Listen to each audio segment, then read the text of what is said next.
Student,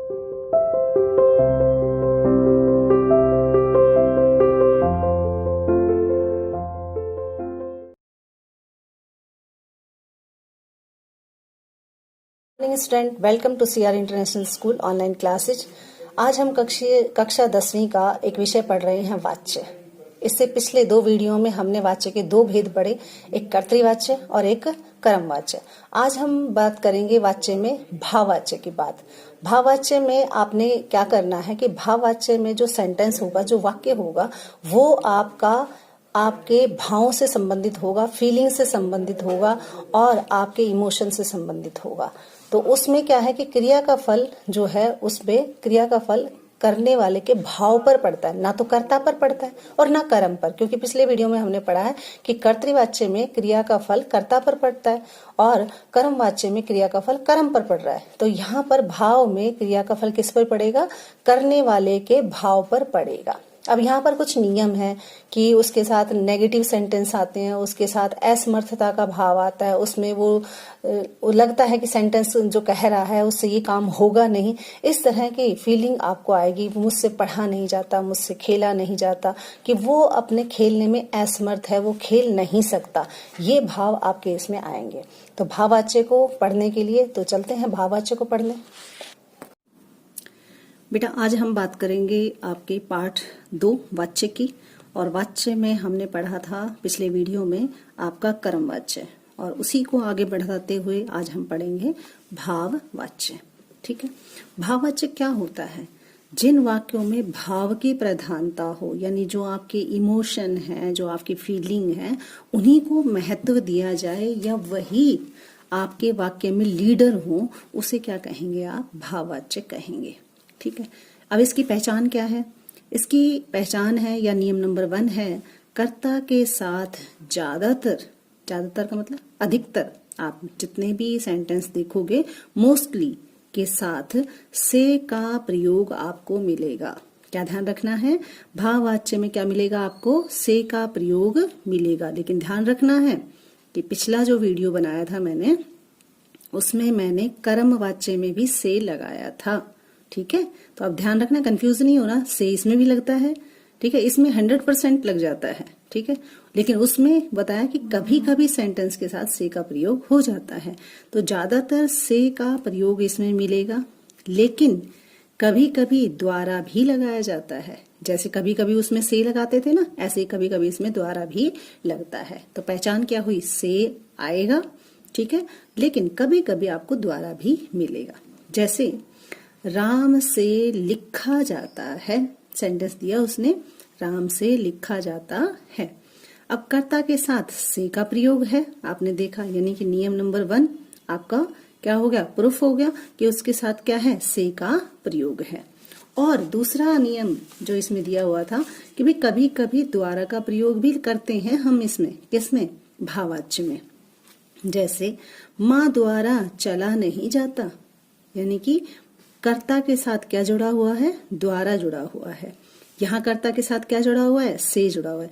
जब इस तरह के सेंटेंस हों तो वो क्या होंगे? आपके भाववाच्य होंगे। लेकिन हम इन्हीं पर डिपेंड नहीं रह सकते।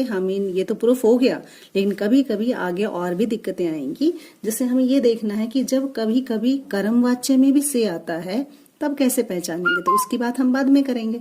ठीक है, चलिए अगले नियम पर चलते हैं। इसी के भाववाच्य का जो दूसरा नियम है वो क्या कहता है? दूसरा नियम कहता है कि भाववाच्य में कर्ता के साथ चाहे से लगा हो या द्वारा लगा हो, लेकिन भाववाच्य की पहचान अकर्मक क्रिया से ही होती है। अभी मैंने क्या बताया था बेटा? ये भाववाच्य में से लगता है, भाववाच्य में द्वारा लगता है, तो आप उसी को पहचान लोगे कि मैडम आपने बताया था, हमने तो पहचान से भाववाच्य लिख दिया। लेकिन नहीं, ये भी 100% नहीं है। क्या कहता है? भाववाच्य में कर्ता के साथ चाहे से लगा हो या द्वारा लगा हो, लेकिन हमें भाववाच्य की पहचान किससे करनी है कि वो उसमें क्रिया जो है वो हमेशा हमेशा और 100% अकर्मक होनी चाहिए। चाहे उसमें से लगा है या द्वारा लगा है, इससे हमें कोई मतलब नहीं है। ये तो सिर्फ एक पहचान है, देखने से पता चल जाए, लेकिन हमें प्रूफ किससे करना है? अकर्मक क्रिया से करना है। क्रिया कैसी हो? अकर्मक होनी चाहिए।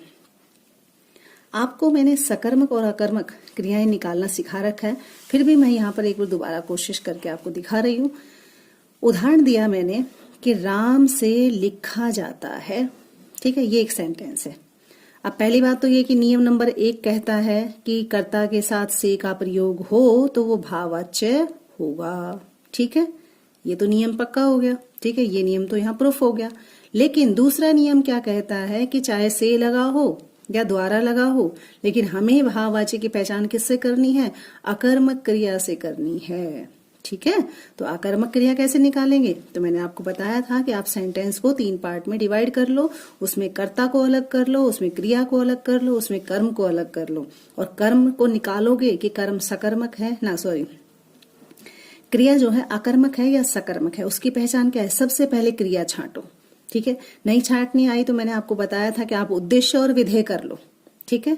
उद्देश्य और विधेय करने के बाद भी अगर नहीं समझ में आया तो इंग्लिश में आपने पढ़ा होगा, सब्जेक्ट और प्रेडिकेट्स पढ़ा होगा, तो आप सब्जेक्ट को अलग कीजिए, सब्जेक्ट क्या काम कर रहा है तो आप उसको भी बना सकते हैं, तो उससे आपको वर्ब मिल जाएगी, ठीक है। तो इसी तरह से क्या है?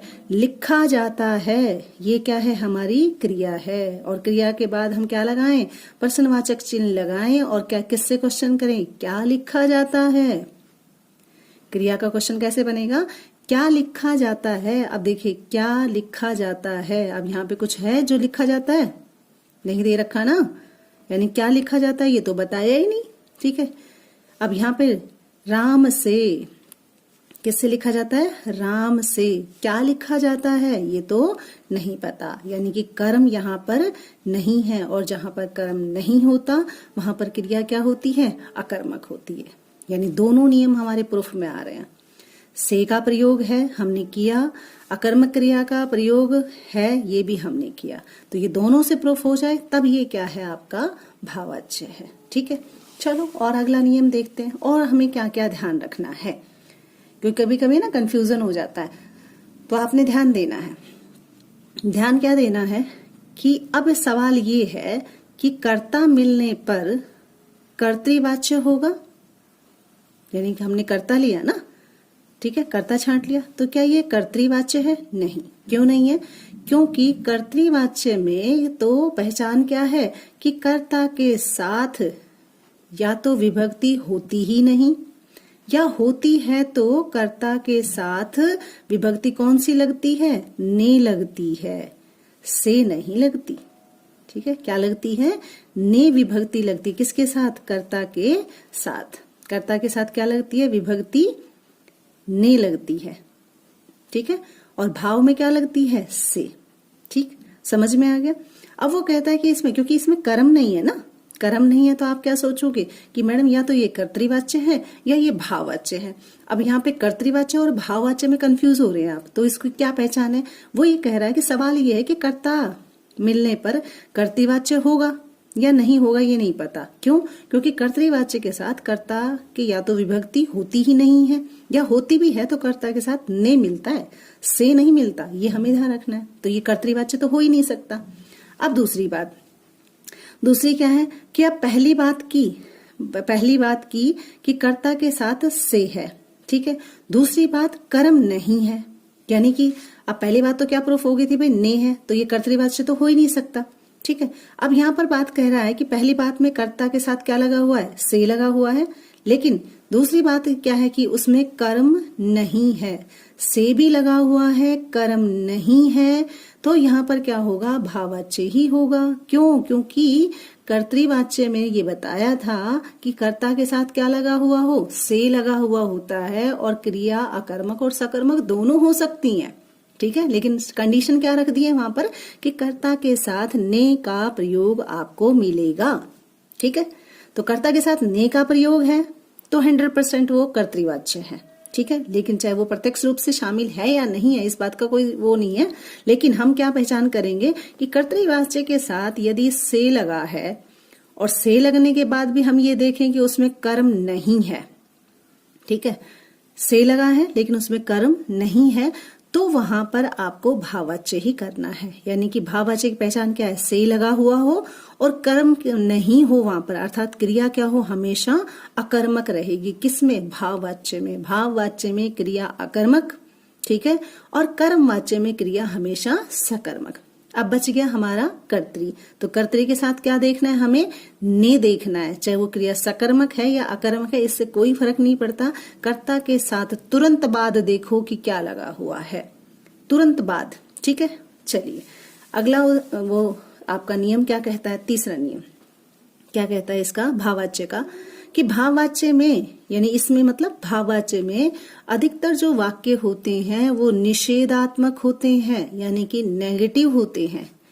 असमर्थता को दर्शाएंगे कि यानी कि वो जो काम करने की बात हो रही है उसमें आप कैपेबल नहीं हैं, ठीक है, आप में इतनी कैपेसिटी नहीं है कि आप उसे कर पाएं। या व्यवस्था होगी, यानी व्यवस्था का मतलब मजबूर है कि आप उससे, बेचारे की मजबूरी है कि वो तो चल ही नहीं सकता, वो तो क्या है, देख ही नहीं सकता, ठीक है, तो ये उसकी मजबूरी है। तो वहां पर आपको क्या देखना है कि भाववाच्य में एक तो नेगेटिव सेंटेंस होंगे, दूसरा वो कैपेबल वहां पर नहीं होगा, अपने आप को असमर्थ दिखाएगा, ठीक है, और ये उसकी मजबूरी भी होगी। जैसे दिन भर कैसे पढ़ा जाएगा, ठीक है, मैडम ने कहा कि बेटा ऐसा है कि सुबह 8 बजे से लेकर शाम के 6 बजे तक कंटिन्यू पढ़ो क्योंकि पेपर आ रहे हैं। तो आपका सवाल क्या होता है, दिन भर कैसे पढ़ा जाएगा, यानी कि असमर्थ हैं आप, ठीक है, हालांकि यहाँ नेगेटिव नहीं दे रखा, लेकिन आप असमर्थ हैं, आप में इतनी कैपेसिटी नहीं है कि आप 8 से 6 बजे तक पढ़ सकें, ठीक। अर्थात सारा दिन कैसे पढ़ा जा सकता है, कहने का भाव तो यही हुआ ना, यानी पढ़ने में आप असमर्थ हैं, सारा दिन आप नहीं पढ़ सकते, कहने का भाव यही है। नहीं का मतलब निषेधात्मक, तो इट मीन्स ऐसा सेंटेंस क्या कहलाएगा, आपका भाववाच्य में कहलाएगा। और दूसरा सेंटेंस देखिए, मुझसे चला नहीं जाता, यानी कौन कह रहा है, मुझसे चला नहीं जाता, क्या नहीं कर सकता, वो चलने में असमर्थ है, यानी वो बेचारा तो चल ही नहीं सकता, ठीक है, सकता लगा दीजिए, मुझसे चला नहीं जाता या मैं चल नहीं सकता, ठीक है। तो यहां पर क्या कह रहा है, ये चला नहीं जाता, असमर्थ है, प्लस में आपने देखा नहीं भी आया हुआ है यहाँ पर, और यहाँ पर से भी आया हुआ है। तो हमने देखा भाववाच्य में कि कर्ता के साथ से है, ठीक है, नहीं दिया हुआ है, असमर्थता का भाव है, तो कितनी तरह से आप उसकी पहचान कर सकते हो। तो यहाँ पर जो सेंटेंस है क्या होगा, आपका 100% भाववाच्य ही होगा। भाववाच्य का चौथा नियम क्या कहता है, चौथा नियम ये कहता है कि भाववाच्य में हमेशा क्रिया अकर्मक होगी, एक वचन होगी और पुल्लिंग ही होगी। अकर्मक तो आपको छांटना आ ही गया कि भाववाच्य में क्रिया कैसी होती है, हमेशा अकर्मक रहेगी। सकर्मक अकर्मक छांटना आपको बता रखा है। एक वचन रहेगी, एक वचन का मतलब वो सिंगल रहेगी, ठीक है, वो 2, 3, 5 ऐसा नहीं होता कि ये पेंसिल है ये एक है, ठीक है, तो आप इसे पेंसिल लिखेंगे, पेंसिलें नहीं लिखेंगे, ठीक है, ये पेज है, ठीक है, ये पन्ना है, एक है, ये पन्ने नहीं है, ठीक है। तो एक वचन और बहुवचन में समझ में आ गया, जो चीज एक है वो एक वचन, जो एक से ज्यादा है यानी 2 या 2 से ज्यादा है तो बहुवचन, ठीक है। पुल्लिंग होगी, पुल्लिंग का मतलब वो ही रहेगा, सी नहीं होगी, हमेशा क्या रखना है, वो हमेशा पुल्लिंग होगा, पुरुष होगा, स्त्रीलिंग नहीं हो सकता, पुल्लिंग रहेगा। जैसे उदाहरण देखिए, उदाहरण कह रहा है कि माँ से चला नहीं जाता, ठीक है, क्या कह रहा है, माँ से चला नहीं जाता। अब पहली बात तो ये कि भाववाच्य में मैंने पहला नियम क्या बताया था आपको, पहला नियम ये कह रहा था कि भाई कर्ता के साथ क्या होना चाहिए, से होना चाहिए, नियम क्लियर हो गया। दूसरा नियम कहता था कि नकारात्मक सेंटेंस होने चाहिए, नहीं आ गया, ठीक है। तीसरा नियम ये कहता है कि क्रिया जो है हमेशा अकर्मक होनी चाहिए, यहां पर भी कह रहा है, तो छांटो, चला नहीं जाता, क्वेश्चन क्या है, किससे करोगे, क्या चला नहीं जाता, किससे नहीं करना, क्या करना है, क्या नहीं चल सकता, यहां तो दिया ही नहीं हुआ क्या नहीं चल सकता, तो जो चीज नहीं दे रखी वो अकर्मक, ठीक है, तो क्रिया कैसी होगी, अकर्मक। तो नियम नंबर 3 काम कर रहा है। अब चौथा क्या कहता है, चौथा कह रहा है अकर्मक हमने पढ़ लिया, एक वचन और पुल्लिंग ही होगी, यानी भाववाच्य में जो क्रिया है, क्रिया क्या है, चला नहीं जाता, क्या है, एक वचन। अब ये देखिए चला, ठीक है, चला क्या है? एक वचन। बहुवचन बनेगा तो क्या बनेगा? चले। ठीक है, चलने का मतलब बहुवचन में। ठीक है, चलो बहुवचन में, चला एक वचन। ठीक है, तो ये क्या हो गया? एक वचन में। अब वो कह रहा है कि पुल्लिंग रहेगी। अब देखिए, माँ स्त्रीलिंग है, ठीक है, लेकिन यहाँ पे चली नहीं आता। ये क्या है? चला। आ रहा है तो पुल्लिंग, ई आता है तो स्त्रीलिंग। ठीक है, तो यहाँ पे माँ से चला नहीं जाता भी तो पुल्लिंग है। ठीक है, जाता। माँ से चली नहीं जाती, अगर स्त्रीलिंग बनाए तो क्या बनेगा? चली नहीं जाती। तो सेंटेंस गलत है ना। तो आपने क्या देखना है? हमेशा चला पुल्लिंग, हमेशा जाता जो है पुल्लिंग रहेगी, यानी कि ये पुल्लिंग रहेंगे क्रिया में। ठीक है, नेगेटिव सेंटेंस आपको मिलेगा, से आपको मिलेगा। तो इस तरह से आप भाववाच्य की पहचान कर सकते हैं। जब आप भाववाच्य बनाएंगे तो भी आप इन्हीं का ध्यान रखेंगे। समझ में आया? अब देखिए, वाक्य में क्रिया कर्मक है, हमने निकाला। माँ शब्द स्त्रीलिंग है, जबकि चला और जाता शब्द क्या है? पुल्लिंग है। चली और जाती स्त्रीलिंग नहीं है। ठीक है, क्योंकि क्या है? यहाँ पर पुल्लिंग है। यदि स्त्रीलिंग होते तो क्या होते भाई? चली या जाती शब्द आता। लेकिन ये नियम क्या कहता है आपको कि भाववाच्य में क्रिया एक वचन तो रहेगी, लेकिन साथ साथ में पुल्लिंग भी रहेगी, वो पुल्लिंग ही होगा। ठीक है, तीसरा इसी के क्रिया चला या जाता दोनों एक वचन है, क्योंकि यदि बहुवचन होती तो चलो और जाते होती। जाता, जाते, चला, चलो, तो क्या है? ये शब्द का प्रयोग होता, लेकिन यहाँ पर एक वचन है, इसलिए यहाँ पर चला और जाता का प्रयोग है, चलो और जाते का प्रयोग नहीं है। अतः इस वाक्य में क्रिया अकर्मक है, एक वचन है, पुल्लिंग है, इसलिए ये सारे नियम हमारे यहाँ फॉलो हो रहे हैं, इसलिए ये वाक्य कैसा रहेगा? भाववाच्य ही होगा। बात आ गई समझ में? यहां तक हो गया क्लियर? अब आगे देखिए, आगे आपने देखना है कि जो हमारा वाच्य है उसमें जब आप वाच्य परिवर्तन करेंगे तब आप किस बात का ध्यान रखेंगे? परिवर्तन का मतलब होता है जब आप सेंटेंस चेंज करेंगे। ठीक है, कर्म से क्या बनाएंगे? कर्तरी से क्या बनाएंगे? कर्म जब बनाएंगे तो किन किन बातों का ध्यान रखेंगे? जैसे आपका क्या है भाई? कर्तृवाच्य में कर्ता के साथ लगी जो ने विभक्ति होती है, यानी कर्ता के साथ क्या लगा होता है? ने जो लगा हुआ होता है ना, उसको तो आप हटा दो।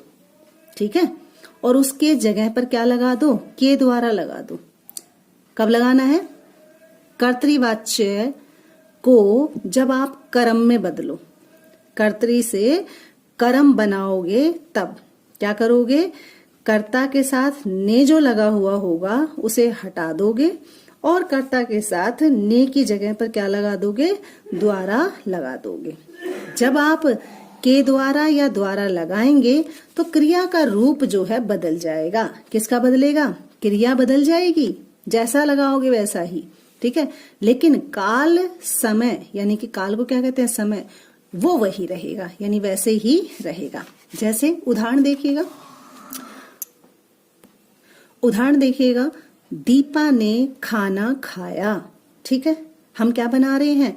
कर्तरी से कर्म बना रहे हैं। नियम क्या कहता है कि कर्ता के साथ ने विभक्ति लगी हो। अब देखिए, कर्ता कौन है? दीपा।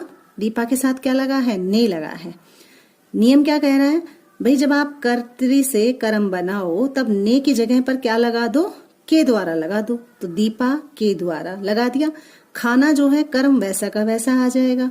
अब यहाँ पर क्या है? दीपा ने खाना खाया। अब यहाँ पर खाया है।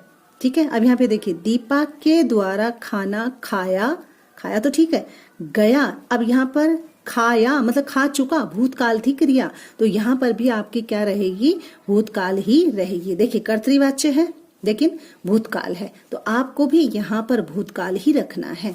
देखिए, यहाँ पर ने की जगह पर हमने क्या लगाया? के द्वारा लगाने से क्रिया का जो रूप बदला, लेकिन क्रिया से पहले भी भूतकाल में थी और अब भी भूतकाल में ही है, यानी क्रिया नहीं बदलेगी, क्रिया वही रहेगी जो पहले वाले सेंटेंस में थी।